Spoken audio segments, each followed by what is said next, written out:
तो हमें लगा कि आज अगर बच जाए तो फिर उसके बाद नई जिंदगी मिलेगी हमें। एक ही दिन हो रहा है कि कई दिन चली कि थी? वो चीज 3 महीने तक चलती रही और हर दिन कोई ना कोई रॉकेट फायर होता था और हमें पता चल जाता कि रॉकेट फायर हुआ है। सर हिमालय पे आप थे और बगल में जब लेक्चर चल रहा हो, लोग कहते हैं कि हिमालय पे जाके उधर रिलैक्स करना है, वो वादियों के बीच में। जब आर्मी का कोई ऐसी घटना जो बहुत एडवेंचर टाइप की रही हो, जितने भी सर्विस आपने की, कोई ऐसा दिन रहा है जो कि बहुत मेमोरेबल हो गया हो आपकी लाइफ में? जी बिल्कुल। घटना ये बताएंगे? हाँ, जब मैं सूडान में था, हम नासिर एक पोस्ट थी, हम वहाँ पे थे और वहाँ पे सूडान में आपकी जानकारी की बता दूं कि वहाँ पे ट्राइबल्स जो थे वो आपस में लड़ते थे। और हमारे यूएन फोर्सेस का काम था कि हमें ट्राइबल्स को आपस में लड़ने से रोकना है।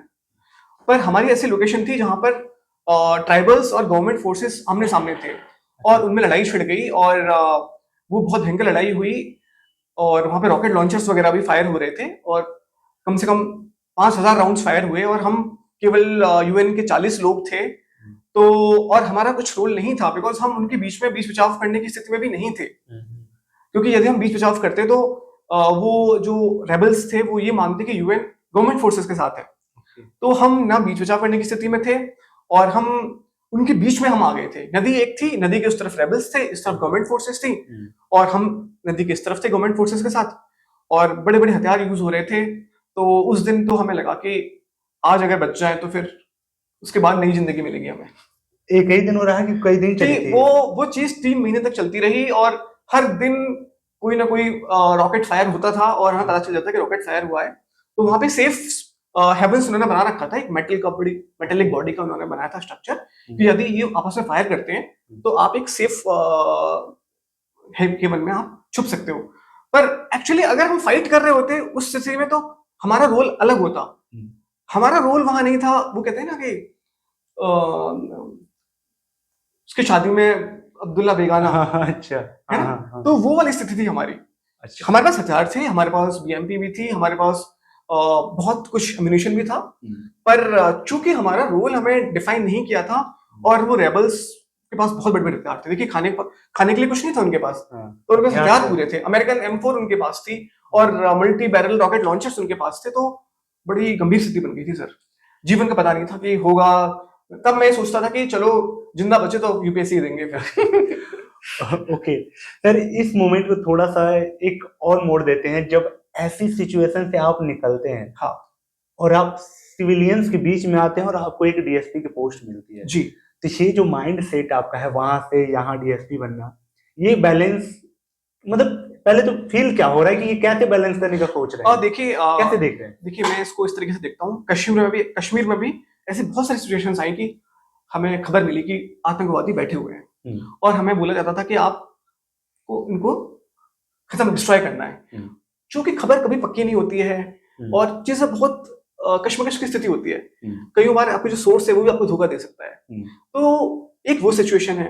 दूसरी सिचुएशन जो मैंने सूडान में देखी, तो मुझे लगता है कि उससे मुझे अगर मैं as a police officer Uttar Pradesh में आता हूँ तो मुझे लगता है कि वो मेरे अनुभव मुझे थोड़ा और मजबूत बनाते हैं और मुझे सिचुएशन फेस करने के लिए मुझे लगता है मुझे थोड़ा सा अनुभव है तो मैं उनको ज्यादा अच्छे से हैंडल कर पाऊंगा। उदाहरण के रूप में बुरहान वानी का केस मुझे याद है।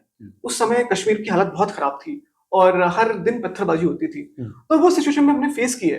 तो कहीं ना कहीं क्राउड कंट्रोल में, राइट कंट्रोल में और बेसिकली जो गैंगस्टर्स को मैनेज करने में मुझे लगता है ये चीजें हमें काम आई।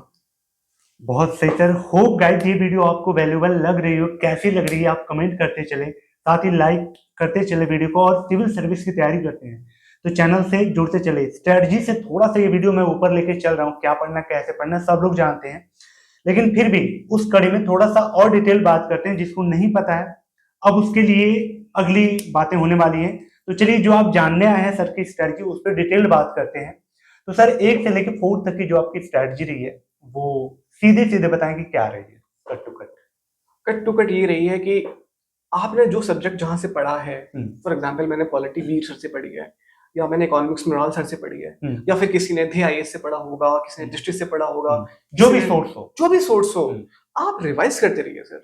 Revision must. अगर आप रिवीजन नहीं करेंगे आप उसे नहीं उतार पाएंगे पेपर पे अपने। तो इट इज जस्ट लाइक कि आपने पढ़ा भी है और आपने नहीं भी पढ़ा है, तो आप मतलब उससे आपको ज्यादा रिजल्ट नहीं मिलने वाला। आप रिवाइज करते रहिए, आप अपने सोर्स को बार बार चेंज मत करिए और पढ़ाई से दूरी मत बनाइए। मतलब फॉर एग्जाम्पल ऐसा मतलब हो गया, एग्जाम खत्म हो गए हैं, अब चलो एक एक महीना थोड़ा घूम के आते हैं। आप अपने को रिलैक्स करते रहिए। जैसे मैं स्पोर्ट्समैन हूँ सर, तो मैं अपने को स्पोर्ट्स खेल के मैं अपने को रिलैक्स करता हूँ। किसी का मेडिटेशन हो सकता है रोज, किसी का म्यूजिक हो सकता है, किसी का घूमना फिरना होता है, किसी को फैमिली के साथ टाइम स्पेंड करना या फ्रेंड के साथ टाइम स्पेंड करना अच्छा लगता है। तो आप अपना स्ट्रेस रिलीज करने का तरीका अपना ही रहिए, पर पढ़ाई से दूरी मत बनाए रहिए, अनुशासित रहिए। ऑप्शनल चेंज होना, मुझे लगता है कि ये सबसे ज्यादा आपको दिक्कत दिया होगा पेपर 5 और 6, बिल्कुल जहां तक सर। मुझे लग रहा है। तो जी, ये कैसे मैनेज हुआ है? जी सर, ये मेरे लिए सबसे बड़ा चैलेंज था। इसलिए मैं चाहता था कि इस बार मुझे यूपीएससी का मेंस न लिखना पड़े, क्योंकि ऑप्शनल पीसीएस में चेंज हुआ था। और मैं दोनों मेंस अगर मेरा सिलेक्शन होता, मैं सीसेट की वजह से मेरा आईएएस का प्री रुका था। तो यदि अगर मेरा प्री हो भी गया होता तो मेरे लिए बड़ी मुश्किल स्थिति हो गई होती, बिकॉज दोनों मेंस को हैंडल करना मेरे लिए मुश्किल हो जाता सर, बिकॉज इस बार ऑप्शनल चेंज हुआ है। तो चूंकि मेरा थोड़ा रटना याद करना चीजों को मुश्किल रहता है, तो मैं चीजों को सुनता बहुत हूँ सर। तो धी आईएएस का बातें यूपी के चैनल है, वहां से मैंने बहुत पढ़ा 5-6 के लिए। 5-6 के लिए। और धी आईएएस की जो बुक थी, बहुत अच्छी बुक थी वो। ओनली आईएएस का जो बुक थी उत्तर प्रदेश स्पेशल, वो भी बहुत अच्छी थी सर। और स्टडी फॉर सिविल सर्विसेज के जो नोट्स थे यूपी के, उनको भी मैंने फॉलो किया।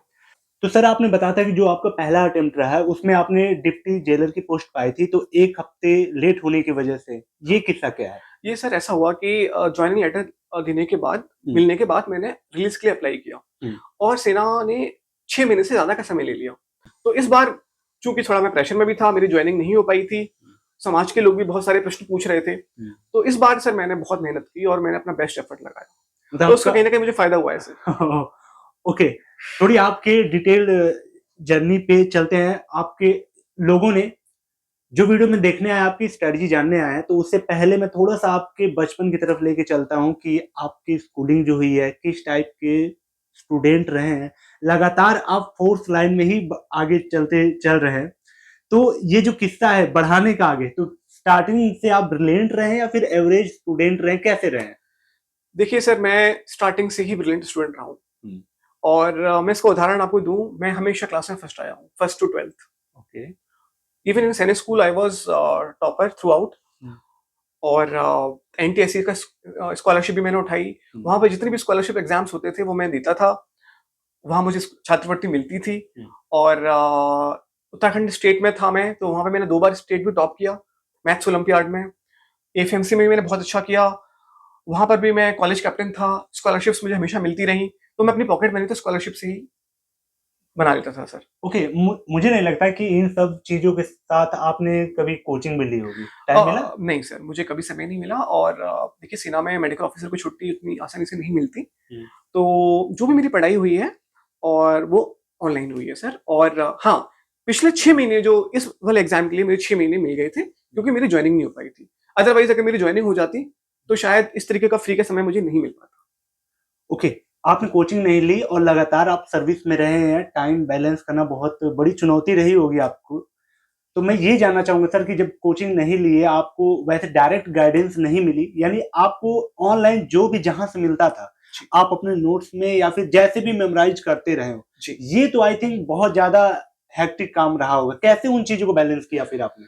देखिए, ये थोड़ा हेक्टिक था, और आप सोचते थे कि आप कैसे एग्जाम क्लियर कर पाओगे, कैसे समय निकलेगा। क्योंकि देखिए, अगर आप 5 साल से ये पढ़ाई कर रहे हैं, पर यदि आपको प्रीलिम्स से पहले 1 महीना नहीं मिल पाए और मेंस के बीच का समय नहीं मिल पाएगा, तो फिर आप एग्जाम में अच्छा नहीं कर पाओगे, क्योंकि आप रिवाइज नहीं कर पाओगे। और रिवाइज नहीं कर पाओगे तो फिर आप उस अपने नॉलेज को, चाहे वो ओएमआर शीट हो या फिर आपका जो मेंस की शीट हो, उस पर आप नहीं उतार पाओगे। तो ये चैलेंज था, बट मैं हमेशा मानता हूँ, मैं खुद अपने को जानता हूँ, मैं हमेशा अपने को चैलेंज करता रहता हूँ।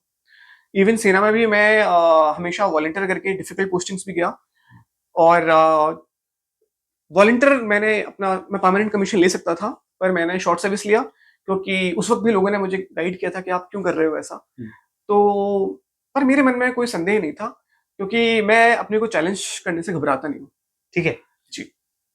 आपके थोड़े से सोर्स के ऊपर चलते हैं कि जब आपने बिना कोचिंग किया है, ऑनलाइन से स्टडी की है, तो आपके ऑनलाइन एक्सेस क्या होते थे, क्या एक्सेस करते थे, कौन सी यूट्यूब चैनल या फिर कुछ कम्युनिटी आपने ज्वाइन कर रखी थी, फोरम्स ज्वाइन कर रखे थे, मंथली मैगजीन्स यूज करते थे, क्या करते थे यूज? देखिए ऑनलाइन बहुत सारे सोर्सेज उपलब्ध हैं सर। आप एक एक करके अगर बताना चाहें सब्जेक्ट वाइज। जैसे for example economics Mrinal sir से सीखी है, और मेरे ख्याल से 2016-17 में जिन्होंने पढ़ाई शुरू की है, उनके ज्यादातर का सोर्स मृणाल सर ही रहे होंगे इकोनॉमिक्स के लिए। और पॉलिटी के लिए एक वीर तालियान सर का चैनल है, वो मैंने फॉलो किया।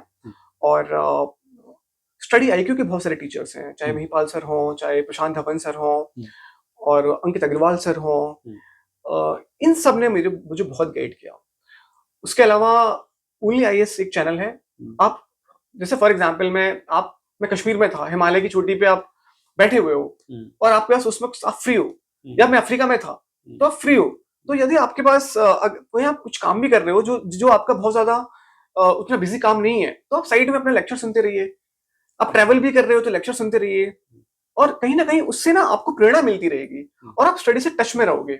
मैं मानता हूँ ये आइडियल तरीका नहीं है पढ़ाई का, पर यदि वर्किंग एस्पिरेंट हो तो आपको कैसे करके टाइम निकालना होगा सर। सर हिमालय पे आप थे और बगल में जब लेक्चर चल रहा हो, लोग कहते हैं कि हिमालय पे जाके उधर रिलैक्स करना है, वो वादियों के बीच में, जब आप इस तरीके से अपने चीजों को यूटिलाइज कर रहे थे, तभी ऐसा नहीं हुआ कि ये क्या कर रहा हूँ, ऐसी जगह आके भी जब पढ़ना है तो फिर यार चल के घर पढ़ता हूँ ना, ऐसा कभी नहीं होता? नहीं सर, मुझे मल्टीटास्किंग का शौक है सर। हाँ।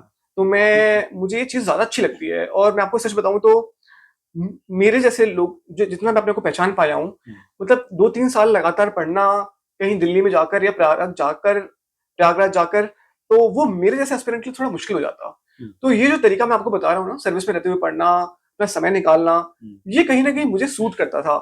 आई नो ये चीज आपको थोड़ी सी अजीब सी लग रही होगी, पर this is my way of doing things. नहीं सर, मुझे बिल्कुल नहीं अजीब लग रही, क्योंकि जब आपका वही टाइम रूटीन था, आपको काम भी वहां पे जॉब करना था, देश की सेवा भी करनी है, और साथ ही अपनी चीजों को भी, करियर को भी इम्प्रूव करना है, तो वो चीजें बैलेंस करनी पड़ेगी। थोड़ा मैं अनुशासित हमेशा रहता हूँ, और मैं ऐसा नहीं था कि चलो मैं अफसर बन गया हूँ तो रिलैक्स करते हैं, या फिर तो मेरे अंदर ऐसा नहीं था। और पढ़ने की जिज्ञासा मुझे हमेशा से बहुत रही है, और ऐसा नहीं है कि मैं केवल सिलेबस की चीजें पढ़ता हूँ, मैं बहुत कुछ पढ़ता हूँ, बहुत बृहद में स्टडी करता हूँ।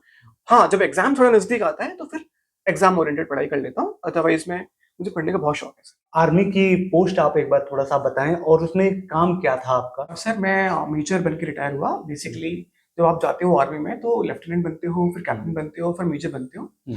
और चूंकि मेडिकल ऑफिसर था तो मेरा काम मुख्य था वहाँ जो ट्रूप्स थे उनके मेडिकल की देखभाल करना था, और हेल्थ रिलेटेड इश्यूज को केटर करना था।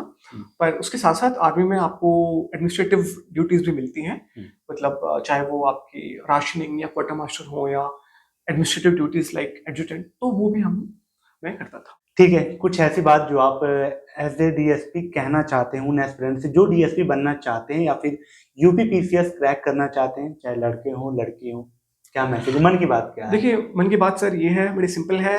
ये जर्नी, मैंने बहुत सारे एग्जाम्स क्लियर किए हैं, लेकिन ये जर्नी जो मुझे लगी है, ये बहुत लंबी जर्नी लगी है।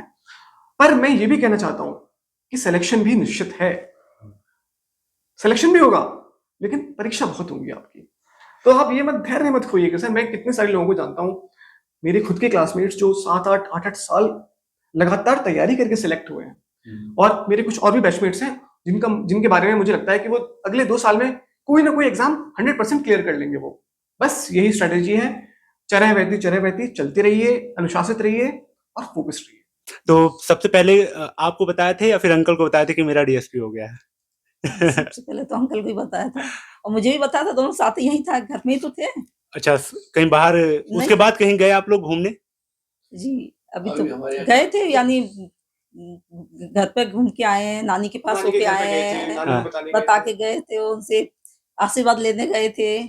और गांव अब जाएंगे हम लोग चैत के महीने में, हमारे यहाँ कार्यक्रम है, उसमें जब रिजल्ट आता है आपको ये पता चलता है कि आपके लड़के जो हैं डीएसपी बन गए हैं यूपी के, तो जो आपके पास कॉल आई थी, किस लेवल के लोगों की कॉल आई, कैसे कैसे लोग आपसे मिले और बात की, क्या कभी उन लोगों से मिलने की उम्मीद थी? कुछ लोग ऐसे भी होते हैं जो जलते हैं आपसे, वो नहीं चाहते कि आप खुश हैं, लेकिन फिर भी वो खुशी दिखाते हैं। ऐसी कुछ चीजें हुई आपके साथ? लगा? हाँ, हमारे कई मित्र जी। उनकी बधाई आई और उन्होंने कहा कि अब तो बड़ी पार्टी बनने का। मैंने कहा हाँ, आपको बड़ी पार्टी मिलेगी और अच्छी मिलेगी। वैसे लोगों ने बधाई दी, तो अब तो बड़ी पार्टी बनती है, तो हमने बनेगी, हम जरूर पार्टी तो पार्टी किया अभी आपने, अभी बाकी है? अभी तो हमने लड्डू सबको बांटे हैं। पार्टी करने का आगे विचार है हमारा। चैत्र के महीने में हमारे गांव के जो लोग हैं उनके साथ मिल करके कोई कार्यक्रम करेंगे, बड़ा कार्यक्रम। गाइस, ये वीडियो आपको वैल्यूएबल लगी हो, कैसी लगी कमेंट करके बताएं। अगर कोई क्वेश्चन छूटा हो तो वो भी कमेंट करें, ताकि मैं अगले किसी टॉपर कैंडिडेट से वो चीजें पूछ पाऊं। तो मैं उम्मीद करूंगा कि अरुण सर की जगह आप बैठे हों और आपके बगल में आपके मम्मी पापा हों और मुझे आपका इंटरव्यू करने का मौका मिले। चलिए मिलते हैं किसी और ऐसी शानदार वीडियो में। तब तक के लिए thank you so much and bye bye.